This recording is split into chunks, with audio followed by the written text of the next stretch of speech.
Once upon a time, in a lush, green jungle filled with towering trees and vibrant plants, there lived a tiny but determined ant named Annie. Annie was known for her kindness and bravery, always ready to help anyone in need, no matter how big or small the challenge. One sunny afternoon, as Annie was carrying a piece of food back to her colony, she heard a deep, rumbling groan echo through the forest.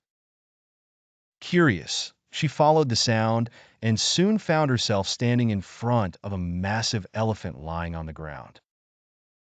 His name was Elmo, the biggest and strongest elephant in the entire jungle, but today he looked weak and in pain. "Oh, dear Elmo, what happened to you?" Annie asked, her tiny voice filled with concern. Elmo lifted his large, tear-filled eyes and said, "Annie, I stepped on a thorn, and it stuck deep in my foot. I've tried to pull it out, but it hurts too much. I'm too big to reach it properly, and now I can't walk or find food. I don't know what to do." Annie felt a pang of sympathy for the giant elephant. She knew that without help, Elmo would be in serious trouble. But how could a tiny ant like her possibly help such a large creature? "Don't worry, Elmo," Annie said with determination.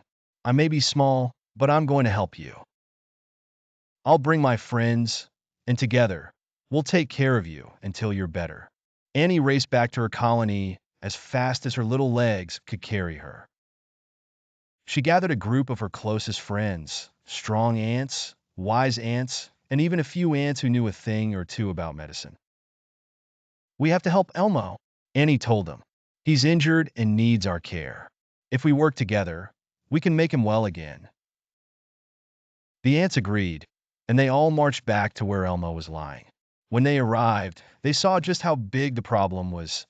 The thorn was deep in Elmo's foot, and his leg was swollen and sore. Annie quickly organized her team.